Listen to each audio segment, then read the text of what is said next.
Live जा रहे हैं।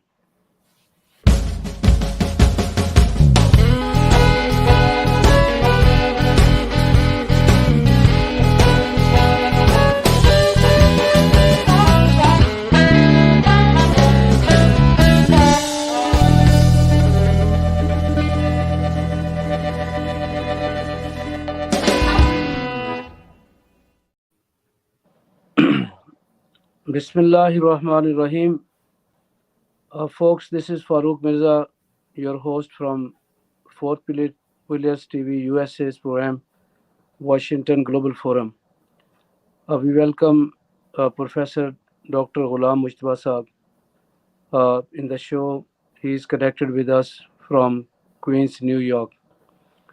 He is a chairman of Pakistan Policy Institute in USA. He is a strategist and foreign relation expert.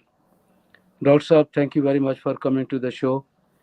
We have a very important topic to discuss today. Uh, in Pakistan, new army chief General Asim Munir, he took over yesterday as a new army chief, and that was a very big ceremony in Rawalpindi, Islamabad. Almost the entire military leadership expect one of the general who was a subject of controversy, and he he walked away a few days before the election.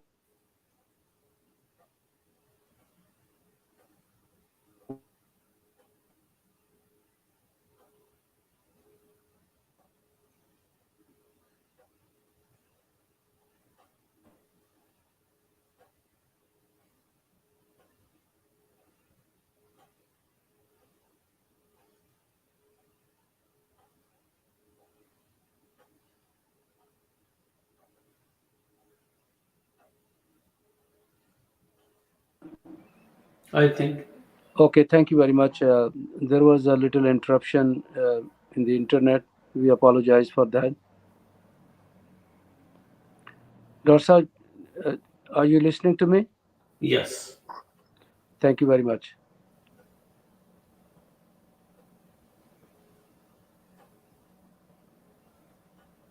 Our our second segment would be on um, the political scenarios changing in South Asia, and we will also talk on that, especially in Pakistan. Um there is a big change, and we saw divide in different departments. We will also talk on that. So, Dr. Saab, uh, let's talk on the first segment. General Asim Munir, he is a new army chief, and the, yesterday he took an oath, and there was a big ceremony in his honor. At the same time, we saw General Bajwa. He was also well regarded by the military leadership yesterday, and he said in his speech that he will disappear for some time, and but he's love and he's very passionate about this professional organization. But you see, uh, in his last uh, few months, he was a subject of controversy, blamed at him and his family, even the corruption charges. Uh, After his retirement, now there is another trend we saw on the social media. The people they uh, writing different kind of bad tweets, and I think this is another trend to malign Pakistan Army. How this business work, even his retirement, what we expect, what we should expect from the new army chief, what he will do to maintain discipline within the institution, and how he will proceed with the civil government to end this blame games and the trends, silly trends against Pakistan Army and establishment. Thank you very much, Mirza Saab, through your channel and through your vlog. A lot of contribution is made towards national interest of Pakistan and restoring US and Pakistan relationship. You're working hard to create the awareness in this relationship and build an image of Pakistan and the image of Pakistan's defense forces at par to other images existent in the region. This is a defining moment of history where we have to play our due role as Pakistani Americans to save Pakistan's prestige and honor at world stage. Before discussing what happened yesterday and the transfer of command between the two army generals, which is traditional that happened yesterday, but before going into that, let me read a small text from Urdu for your audience to enjoy. वो जो हम में तुम में करार था, वो जो हम में तुम में करार था, तुम्हें याद हो कि न याद हो, वही यानी वादा निभा का तुम्हें याद हो कि न याद हो, वो जो लुत्फ मुझ पे थे बेशतर, वो करम कि था मेरे हाल पर. अगर आप आरटीएस सिस्टम को, if you recall the RTS system, मुझे सबसे सब है याद जरा जरा, तुम्हें याद हो कि ना याद हो. Having said that, I think this speaks volumes here. As you mentioned, that one of the generals who was in the midst of a controversy in the entire episode, and let me name him, General Faiz Hamid, was absent from the transfer of command between the two outgoing and the incoming generals of Pakistan. This was something very unusual. And in a situation like this, where there was a controversy and he was in the center of all this controversy, if I were him, I would have definitely attended the program to subside those controversies and conspiracy theories. But it did not happen. It helped the conspiracy theories to take grounds and to be reinforced. Pakistan Army is a strong entity where unity is maintained, discipline is maintained, solidarity is maintained, and something like this, which happened in the last few months, including the reports in the media, was very damaging to Pakistan's prestige and honor. And I think this led General Qamar Javed Bajwa to speak before the audience that the 1971 scar on the Pakistan Armed Forces is not right. And then, having said those words, General Bajwa tried to control the damage that was prevailing in the environment, in the national scenario, domestic politics, and international media.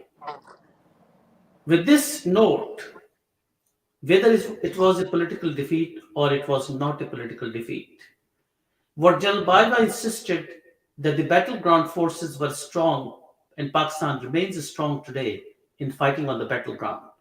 I believe that most nations in the world, including the foes of Pakistan who have been fighting wars after wars with Pakistan, are very much aware that Pakistani forces are very strong. Pakistan has a nuclear deterrence. Pakistan has over 700,000 troops on the borders to defend the country, and Pakistani troops would not back out in defending the country. How 1971 war shaped up because of the internal uprising in Bangladesh, internal uprising in East Pakistan, for whatever political reasons those were. Those were the political reasons that brought up this mutiny in the country that had no other choices just to leave the territory. Had this been a war between two forces, had this been a war between two nations, Pakistan would never have got defeated. So General Bajwa's perception, General Bajwa's endorsement that this was not a political victory, this was not a battlefield defeat. It was a political defeat. That political defeat does not mean that the government existed by the military general Yahya Khan. He did not talk of the government breakup. He did not talk of the who had the government. Doctor, We do Doctor, understand. what seems to the problem? What is the reason that General Faz did not show up in this very important uh, this this session yesterday? This Do is you this is think do you think that uh, he was asked not to come, not to show up, or he himself decided not to show up? the thing is there is no one who is going to say a general, a retiring general, or a general in line to the leadership of Pakistan's military not to come. This is something ridiculous. The thing is, he did not come. That it was his option not to go there. He was not restricted from any movement. And one thing is very amazing here. We had a list of six people based on seniority in the Pakistan Army. And out of those six people, the two people who have been selected by the government are the senior most amongst those six. So if traditionally would have happened that the man on the sixth would have become the army chief, then as a traditional matter, as a tradition of the Pakistan army, the five would have or the four would have resigned because they were superseded. In this case, no one was superseded. It is amazing that the seniors became the chief of the army and the seniors became the chairman of the joint chief of the staff committee. There was no such thing as someone being superseded. So why this happened? This shows that there was something there, something wrong existed, and we are hearing stories in different vlogs that there are 15 other people in line to resign, and that shows a note of dissent. Why? A senior most general has been made the army chief. Why would you resign? Why would you make a note of dissent? Do you think you are more competent than the other person?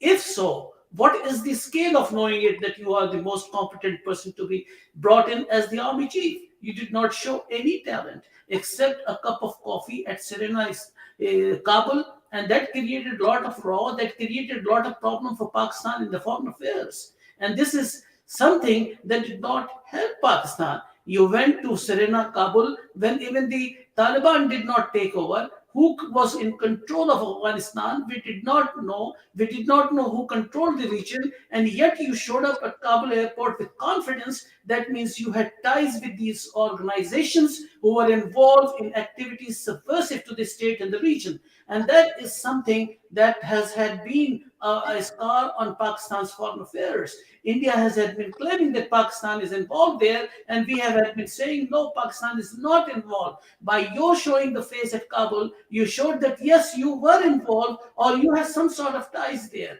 This is something ridiculous for Pakistan's foreign policy. It damaged Pakistan's foreign policy. It damaged Pakistan's image. It did not do any good to you, and it would not have done any good to Pakistan's army. Pakistan Doctor, army has given a lot of do, sacrifices in the region. Pakistan army has fought war against terrorism in the region. Pakistan army has had sided with the United States and allied forces in Afghanistan. Pakistan army had been victorious against Soviet Union. Why Pakistan army was presented this way by General Fazami? This is something very serious. no, Doctor Saab, Doctor Saab, he was well regarded, and even he was given a 21 cannon salutes in Washington D.C. when he came to United States of America first time, and he was very honored what he did to create a peace in the region, and what he did in the Afghanistan, pulling U.S. troops in a friendly way. So, do you think what he was doing over there, holding a cup of coffee, that was his personal decision, or that was the establishment as a whole? And secondly, uh, not showing in that mega reception, very important reception, while the new army chief is taking over. So, did he confirm that there is a divide, what we were talking about before within the establishment? And my second question, what the new army chief will do to uh, end the controversial divide within the institution? Well, you have answered your first question in the second question. Why? You said that General Bajwa was given a rousing welcome in the No, Pentagon. Rousing welcome. Faz Hamid. I'm talking about General Faz Hamid. Yeah, but the rousing welcome was given to General Bajwa. And now Yeah, you are talking, he was also there as but a it was not for as him, a it was for General Bajwa, it was not for him. So, what the thing is, he did whatever he wanted to do at Serena Hotel. Why? Because did the institution guide him not to go at the inaugural ceremony of the new army chief? Was that the decision of the institution? No. Institution don't do that. Pakistan Army did not do that, did not tell him not to go there. It was his choice. And same thing, it was his choice to go to Serena. That answers your question. That he has been using his choices. He has been using his choices in so many things.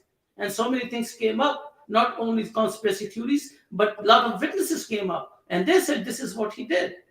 So, whatever he did, on top of that, let me ask General Faiz Hamid one very basic question. Two vloggers, Asad Tur and Zafar Naqvi, have claimed that he had 3 years before coming as DGISI, he had only 121 or something over 100 acres of land. And now, after relinquishing his charges as DGISI, it is more than 20,000 acres of land. And the question is, where this money came in 3 years? These are very serious questions in Pakistan's national But Dr. security. Saab, these are not verified contents before the what all the blames No, and let me correct you. Let me correct you. I am not saying that these are verified contents. What I said, let me make it very clear.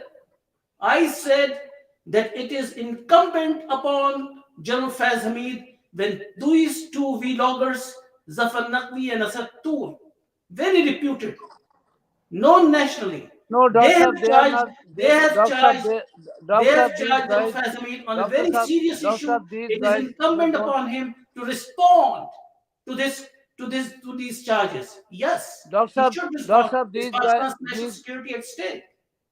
Dr. Saab, these guys have no credibility. They are very controversial in Pakistan, and they had a very big conflict with the establishment, and there was a big mess in few years before.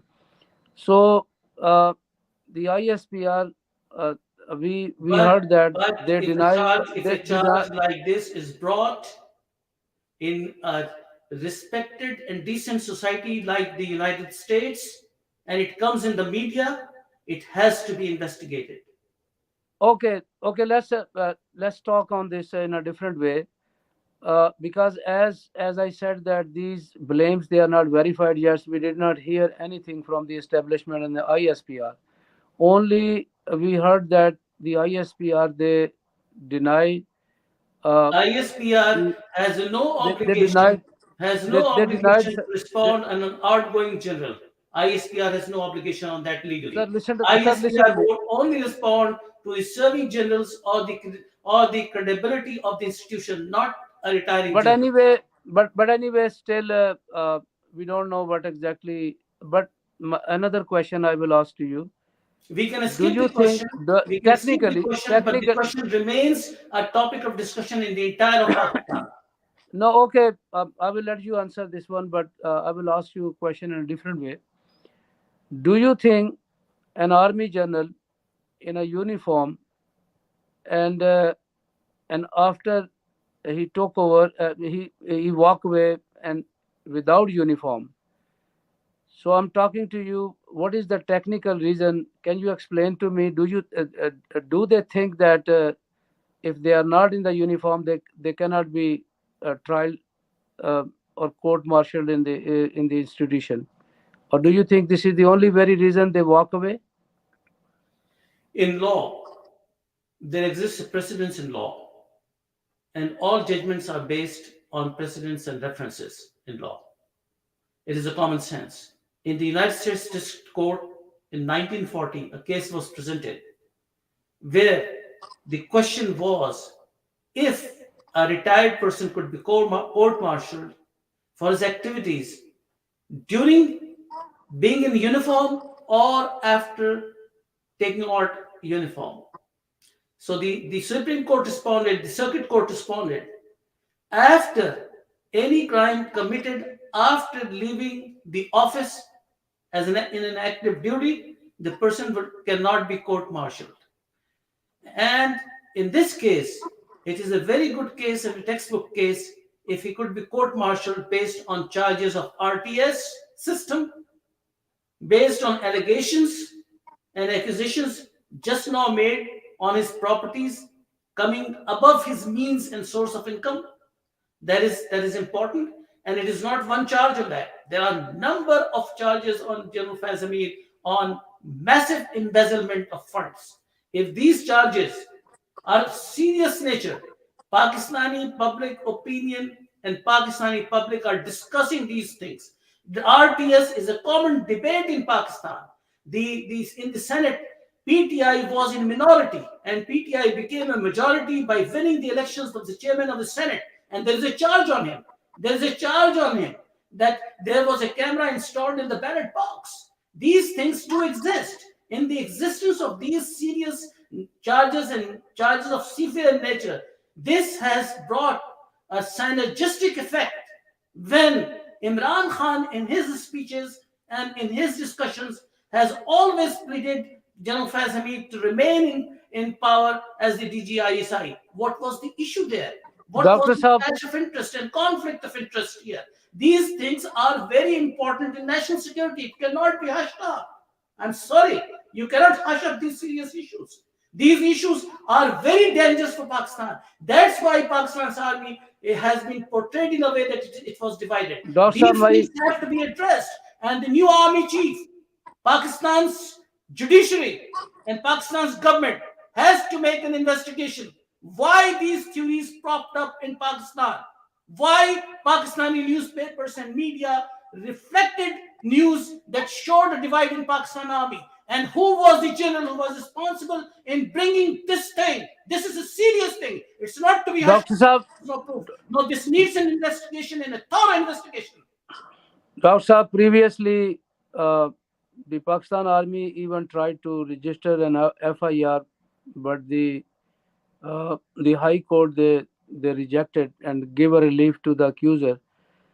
In the same way, the Pakistan Army requested civil government 3 times to take action against these trend runners, and their cyber cell was quiet and nothing happened. And the existing government they let these guys run trends openly. And we asked several questions that what is the reason why the civil government is not acting accordingly when the establishment is requesting and asking uh, to go after these people. So it was very simple to understand that they are taking their own grudges from the establishment and their past grudges. So even we asked questions loudly in the press briefing, but they didn't answer. So now the new army chief he just took over. Uh, why the existing government should take action when they didn't take previously? See, the point is, first of all, let me clear a distinction, a divide here. Are we talking of the current army leadership? If we are talking of the current army leadership, this should not be mixed up with the previous bad apples in the leadership. Why? I tell you why. General Asim Munir has no scar, has nothing in his character, has no record of corruption, has no record of embezzlement, has no record of wrongdoings. And same is the case with General Sahih Shamshad. These two gentlemen are with clean records in the Pakistan Army. They are the professional soldiers of Pakistan Army. They have dedicated their life, professionalism for the cause of Pakistan in defending the borders of Pakistan. They are the most capable generals of Pakistan Army. They are well decorated by the Pakistan Army. Do not mix up this leadership with those when in 2017 the army leadership rejected Pakistan's military government, although it was Pakistan's democratic government, and did not comply to Pakistan's democratic government.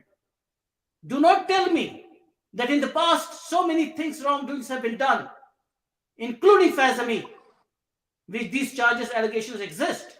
I don't mean that these are established charges, but these needs a thorough inquiry.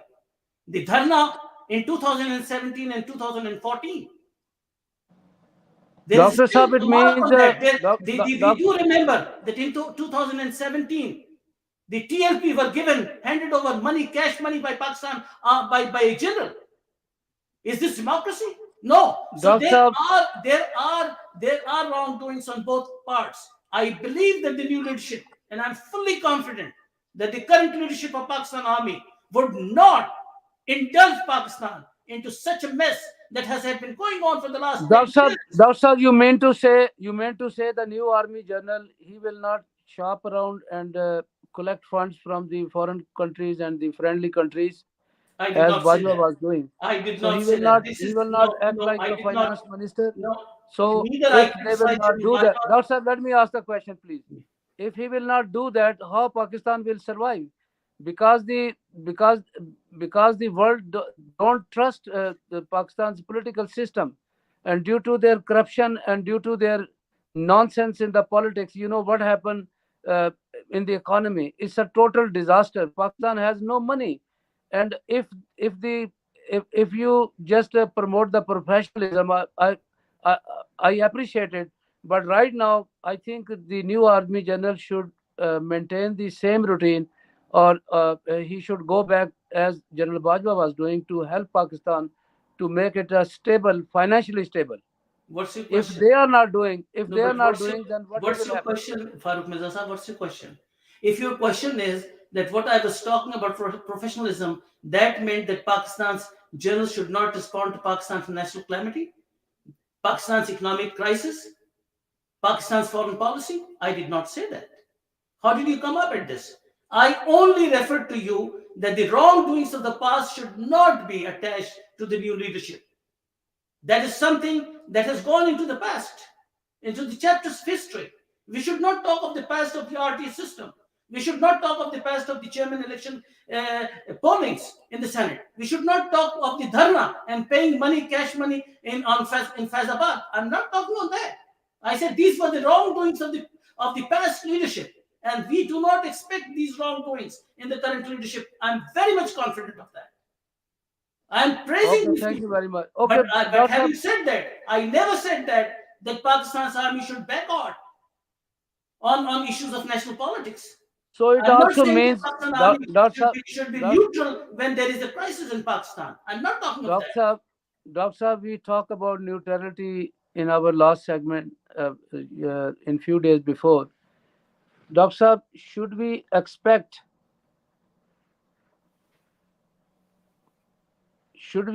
expect a massive sweep within the establishment? Excuse me. And I think Mr. Walid Ansari, the Deputy Attorney General of Pakistan in 2013 and 14, joined us. yes, Move your face like this so people can see your face. Yes. yeah, Thank he you. will settle. Yes, go ahead. Ask me the question. The question you were asking. Doctor, let him settle. Doctor, should we expect a massive sweep and massive changes within the establishment, and those who were reporting on both sides, and those they were involved in intricacies, even the high ranking military leadership, and some of them they just walk away. Uh, so what do you expect down the road? In the same way, the civil governments, they will also they will also react responsibly and accordingly, and they will go Let after me let me those. let me tell you a substantive, give you a substantive evidence on what you're trying to make up the entire thing. Go to the YouTube, Google search now, and I ask your audience to do that, and put down the words Dr. Golam Mujtaba's post 2014 Afghanistan conference. It was attended by 40 ambassadors, including US, UK, Germany, France, Saudi Arabia, UAE, all the top countries of the world. And it was addressed live by Congressman Michael McCall, who was the chairman of the Foreign Affairs Committee. At that time, he was chairman of the Homeland Committee.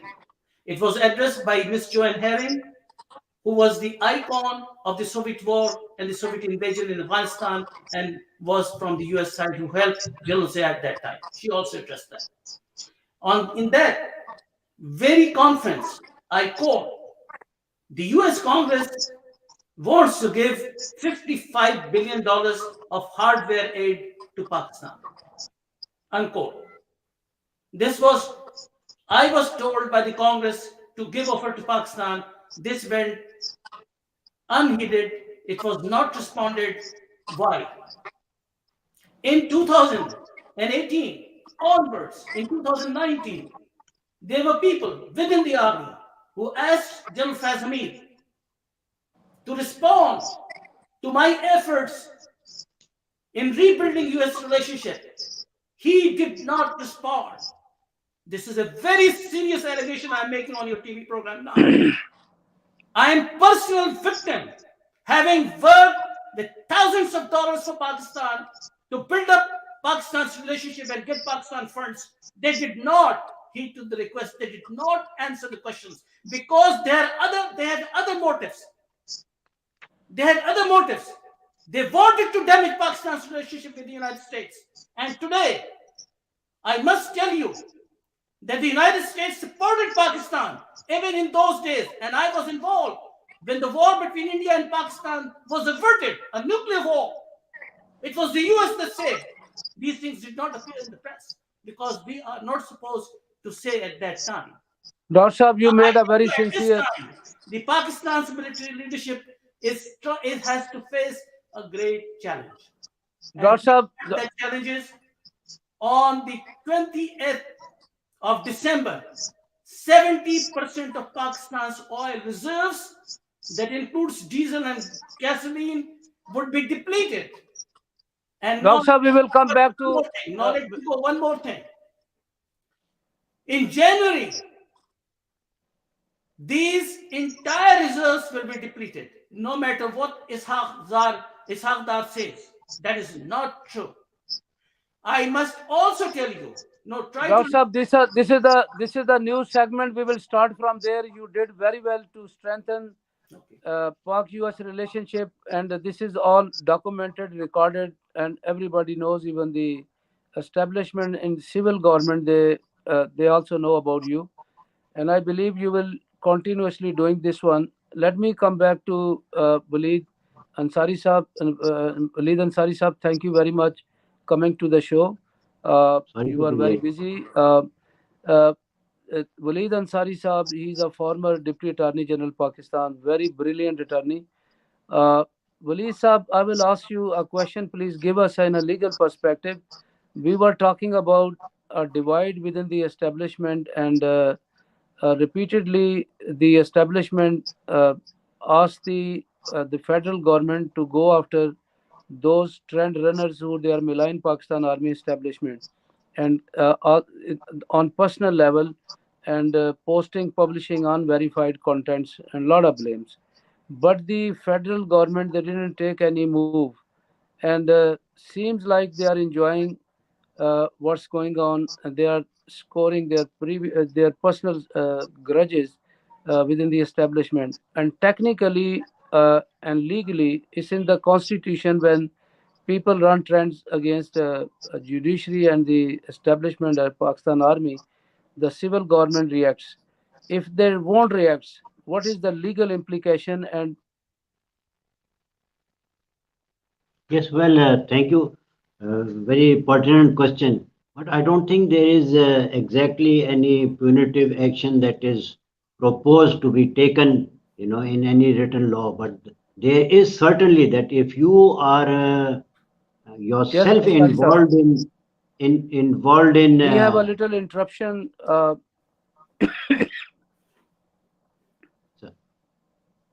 Yes, Ansari Sahab, do you hear me? Ji, ji. Yes, I can hear you.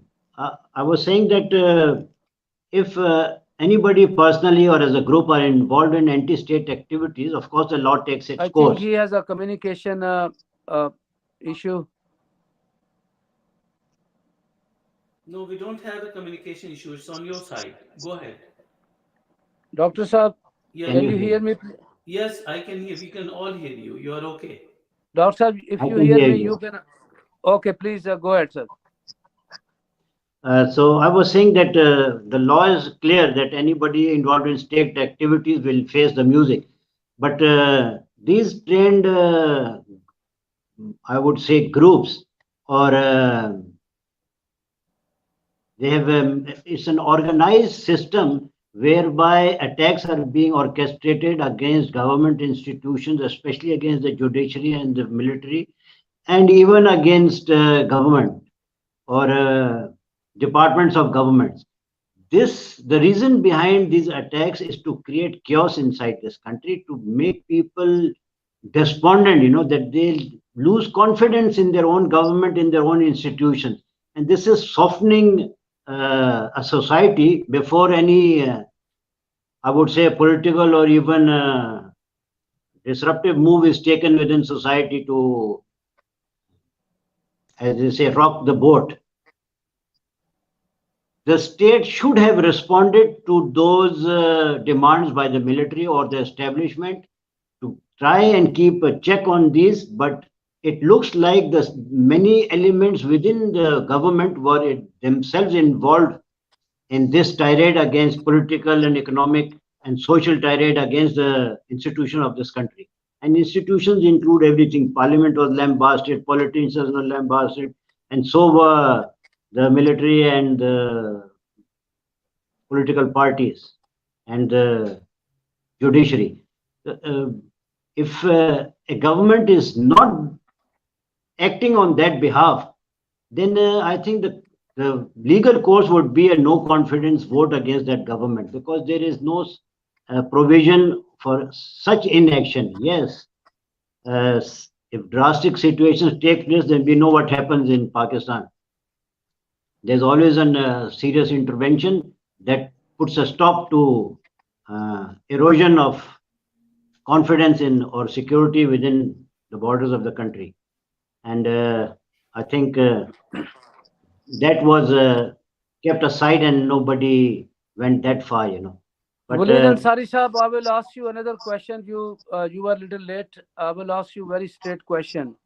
yes, sir. Right now, we observed a serious divide within the establishment, and it confirms when the General Faz did not show up, and At the another yes, general he walked away from the institution, and many on the line to walk away. yes, And sir. in the same way, in the civil sector, you see one of the party is on the road, injured, crying like a baby, and they are a part of this blame and mess. And on the other hand, there is a and there is a visible divide with this particular. I'm talking about PTI. We saw a divide, and there is a divide in the rest of the alliance.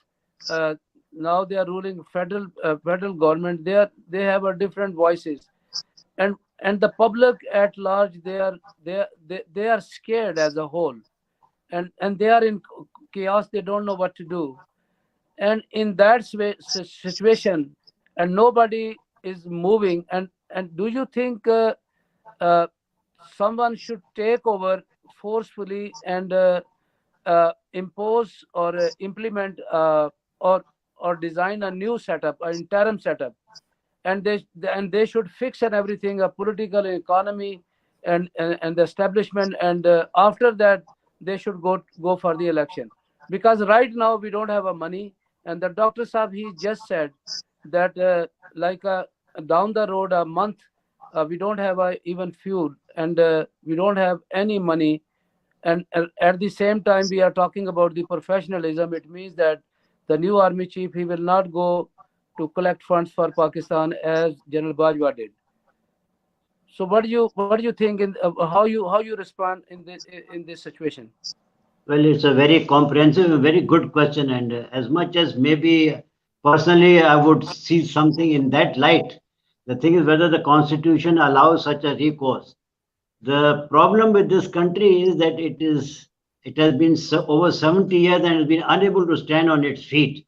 So this is really very disturbing for a country which is new in inception. It has been independent only less than 100 years, and it has not been able to chart out a policy for itself or a course for itself, a democratic course for itself, which is very unfortunate. You must be hearing about the charter of economy which is being demanded by businessmen. You see, businessmen are now so fed up, they're saying, whatever you fight, let's agree all of us to a charter of the economy whereby you will agree to certain principles and none of you will going to change it whether the system is coming or going, or it's in turmoil. They want at least the economic system to remain functional, and even nobody is agreeing to that. I mean, the PTI is not agreeing to sit down. The government has proposed so many times, offered that let's sit down and make a charter of the economy. Let's keep the businessmen at least happy. So while the previous government was happy with $50 billion of loans that it had obtained and a little bit of increase in exports were noticed, the thing is whether those exports were new products, new markets, or were they the old markets and the old products that had increased a bit.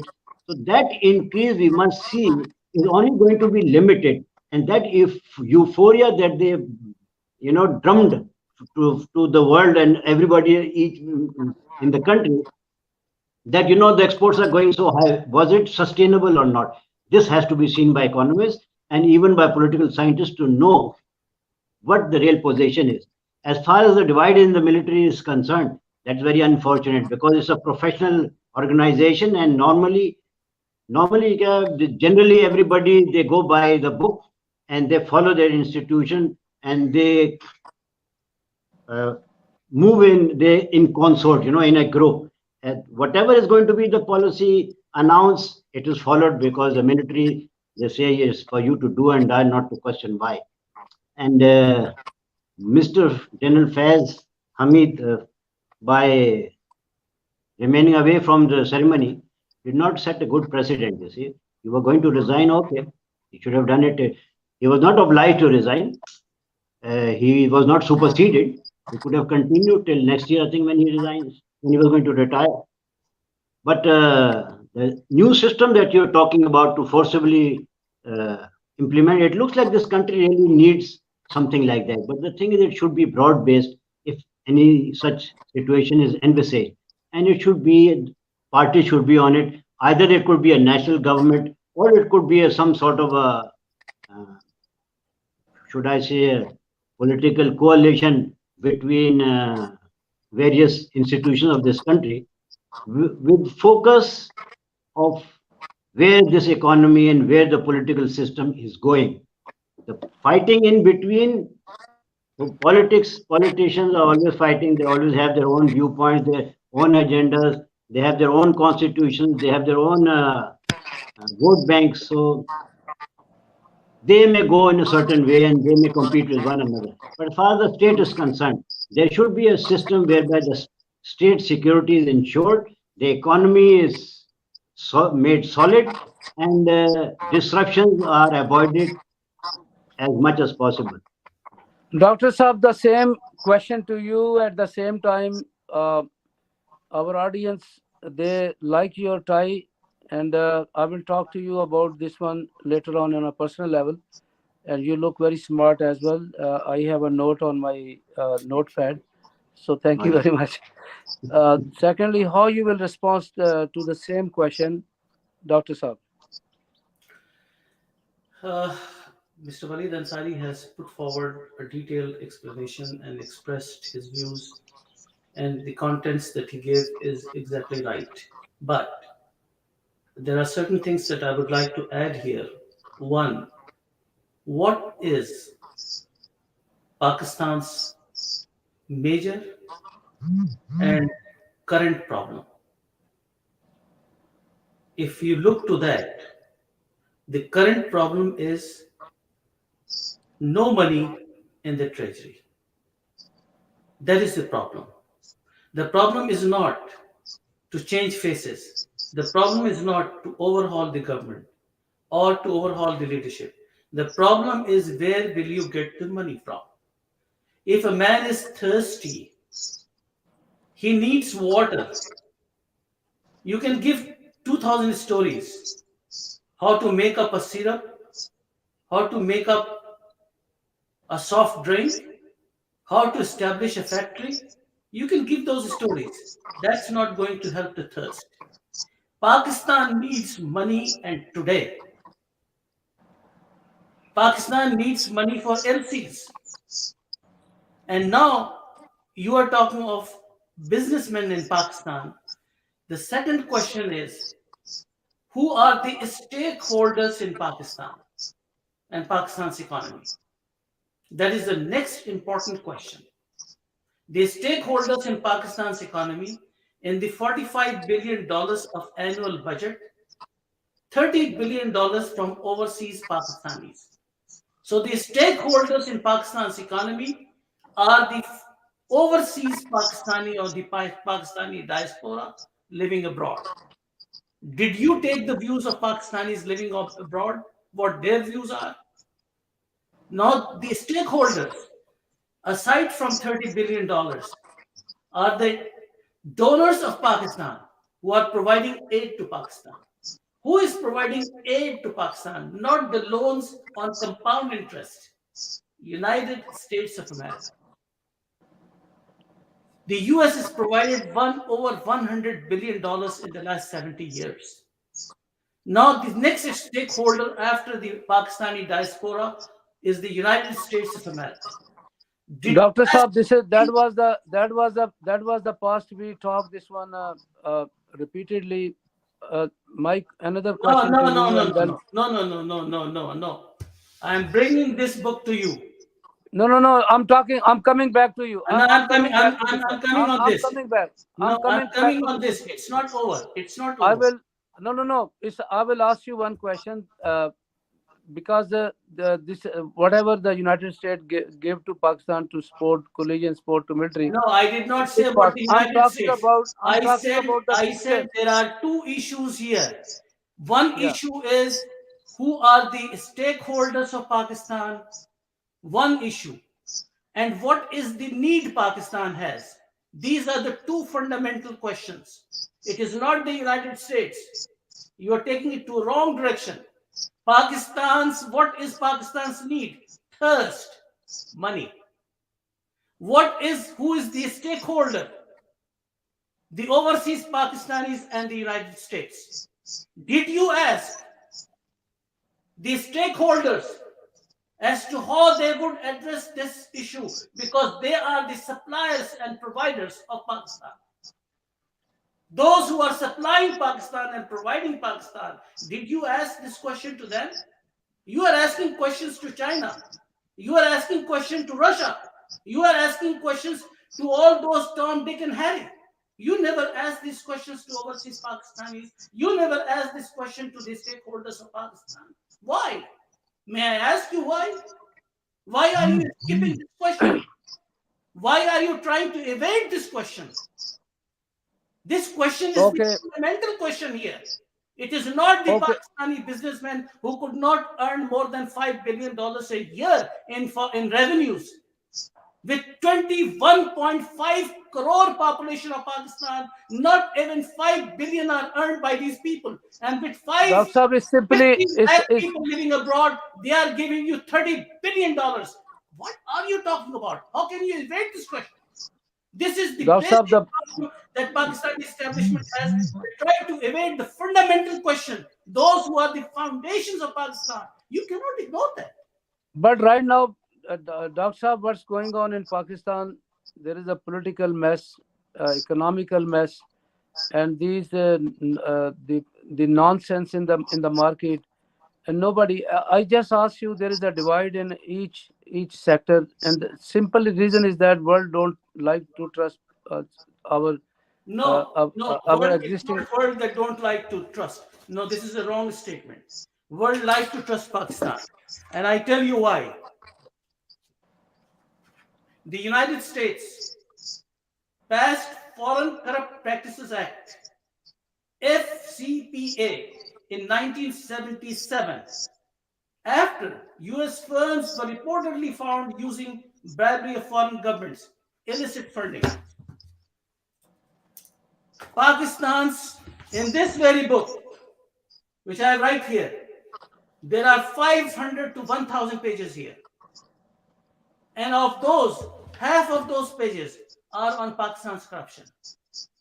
No, Pakistan it's not. leadership It's not corruption. only. It's Now, not if only. this corruption, this money is brought back into Pakistan through FCPA, the act I mentioned to you now, why FCPA has not been invoked? Why the law on Foreign Corrupt Practices Act was not invoked in Pakistan in the last 70 years or in the last 30 years? Why? May I know that? Why Pakistan's money has not been repatriated, the corrupt money from overseas? Why the British police indicts Pakistan's real estate lord Riaz Malik and gives Pakistan the money? That was a job of Pakistan's law enforcement agencies that was done by the British law enforcement agency. And when that money was repatriated to Pakistan and given to the government of Pakistan, Imran Khan gave it back to the man. Is that a sort of confidence that you are trying to build on those who are supporting Pakistan? Pakistan is being supported from overseas. And this is the type of impression you are giving to those people, that people reprimanded by a law enforcement of Britain. And that money came into Pakistan, and then the money was given back to the man. Is this the practice? If you are doing this, Pakistan's economy is damaged from within Pakistan. It's not damaged by the Pakistani diaspora. It's not damaged by the United States. It's damaged by the people living in Pakistan who are adopting corrupt practices. These Dr. Saab, $1 billion annually and have so much big loud mouth to say against overseas Pakistanis. Dr. Saab, let me come back to Waleed Ansari Saab. Waleed Ansari Saab, Dr. Saab is talking about capitalism, Achilles heel. Achilles heel, yes. It's a dirty money.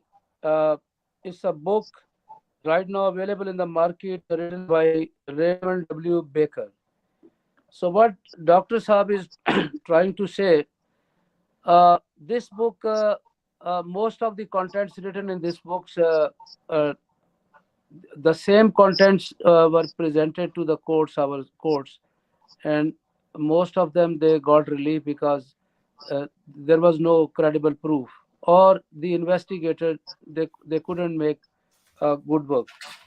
But according to this book, one thing I found, it was like a 322 loan defaulters. Mr. Farooq Mirza Saab. Let me ask question, sir. I will correct come the back to you, sir. disinformation. Let me correct the disinformation. Yes. Muhammad Suharto, written in the book, was prosecuted for $155 billion.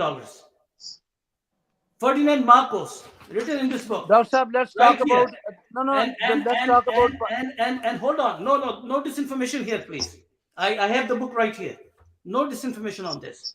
Dr. Saab, what's about the Sharifs and Zardaris, and what's about these politicians?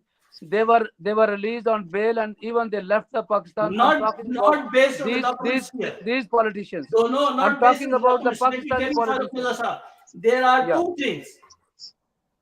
One is called peer reviewed. Peer reviewed means authenticated document, authenticated writing. Peer, P-E-E-R, peer reviewed. And the other is called erratic information. This is not an erratic information. Okay, You are Dr. talking Saab, okay. about those thrown out of the case. Those are erratic references. I am not talking on erratic reference. I am talking on peer-reviewed reference.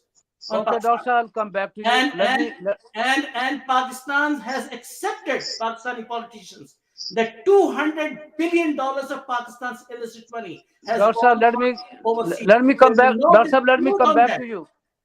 Let me come back to you, Doctor. I will ask you another question. I was talking about the politicians in Pakistan. Let me come back to Walid Ansari Saab. Walid Ansari Saab, we are talking about what is the remedy of this broken financial system. We talk about a political system. We don't have any solution, and down the road, we not me. Everybody is confused. What will happen? The way they are silly politician acting. But in reference to this book, I found a valuable information, and I think the government of Pakistan, they should focus on that. That can, if they will focus on that, that can bring a prosperity in Pakistan. Like 322 loan defaulters, and 3 billion out of 4 billion owed to banks, and these people, they are in the market. Do you think right now uh, the law enforcement, they should go after these looters, and they are the only group, they don't have any divide. They are very organized, and they were involved, and they are right now involved in organized. So this particular recovery, I think that could make a very difference in our economy. How you respond, Walid and Sari Saab? Yes, I agree with you about pursuing those people who are defaulters and who have not pay, or they continue not to pay, and there's nothing that can be done against them. But the thing is, this is a temporary gap, a certain amount, fixed amount that you will get. The problem is that the political solution, if it is not to be found, is very sorrowful for the country, because this country has to sit down and become serious. Our politicians and our political leaders don't seem to, parties don't seem to be interested in working for the country. It looks like all they are interested in is some personal aggrandizement. What is behind this mood of each party is pretty difficult and very disturbing to understand also. The And economic Believe Sahab, another solution. question. Believe Sahab, another question. We have a limited time as our Mhm. justice system is broken, Yes, and it's not a trustworthy, and most of the looters, they just uh, uh, get get relief from the courts, that and and also the investigations, and we don't have a proper tools of investigation. So it means our justice system need to be fixed before we go after these highly sophisticated these criminal. uh, so how you respond in a legal term? Do you think the justice system should be fixed before we think anything other than that? I agree with the premise that the judicial system needs to be improved and set in motion. There are a lot of inherent weaknesses there, but as far as investigation tools are concerned, the tools are present there. The Federal Investigation Agency and the other agencies are very well equipped to check money trails and see the movement of finances from outside the country, within the country, and going out. That is not really an issue that can be done. But the thing is, the political will is not at the end. The judiciary itself is sometimes under pressure not to convict or not to pursue or not to be too harsh, because they are told maybe also that the economic atmosphere in the country will be affected, confidence will become less. So there are many things that need to be overhauled in this country. The first and foremost is that this country should be a country of principles. Unfortunately, we are not following Thank you very much, principles. Dr. Saab. We don't We are we don't following have a time. politics. Walid and Sari Saab. Dr. Saab, what is going on? Do you think can we expect some kind of new interim setup down the road to fix all that problems, or the only elections, they are the remedy? Although the current leadership that Pakistan military has, they believe in democracy and they believe in professionalism, yet they will be brought to a tight corner where they have to decide to either defend Pakistan or quit Pakistan. It's a very serious word I'm using. Pakistan Defense Uh, Forces, just 2 minutes. Pakistan's defense forces do not only mean borders of Pakistan. They have to defend the national integrity of Pakistan. And in order to save Pakistan in the current crisis, and let me make it a record on your program, the crisis will develop in the mid of January to the mid of February. And this will be the time when the current leadership of Pakistan Army, and I have full hopes, will take a right step to save Pakistan from bankruptcy and political and economic turmoil. Dr. Pakistan Saab, needs thank you very much. a Dr. Saab, strong, thank you. a strong leadership, which is called situational leadership. And the situational leadership for your audience is a type of leadership where General Eisenhower went to Normandy in World War II in 1940s and said to his losing troops who were losing the war, the gentlemen, you would not lose the war. Fight till the end. And he motivated the troops. That was situational leadership that changed the entire game. Do- I expect both the generals to become a strong situational leader in the history of Pakistan. Thank you. Dr. Saab, thank you very much. Time's up, folks. Thank you very much. Panel, Professor Dr. Golam Mujtaba Saab, very brilliant debater. Walid Ansari Saab, great attorney, former Deputy Attorney General Pakistan. We created a great panel with a great debate. So we talk about today uh, the divide in the institutions, departments, in the political sectors, in the establishment. Hopefully, the new army chief will make a difference, and he will work with the political system, and they will fix Pakistan's economy, Pakistan's credibility. And this is very important to end this nonsense, what's going on in Pakistan. So we should also maintain a trust. Uh, our Especially the youth, they are getting a very negative meanings, and they are acting in the same way. So the stable Pakistan is in the best interest of the rest of the world. I said many times, and I will ask again that hopefully uh, down the road things will get better.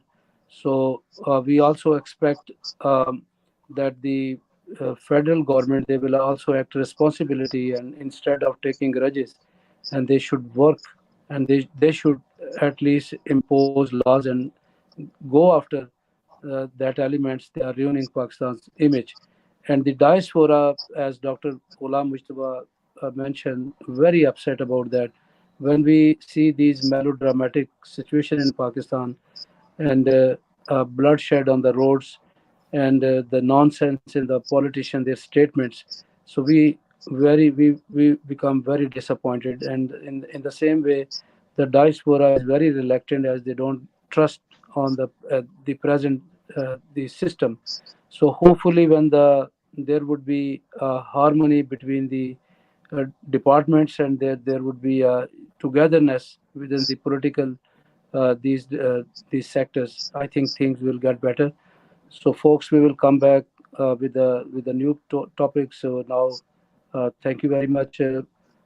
Pakistan Zindabad.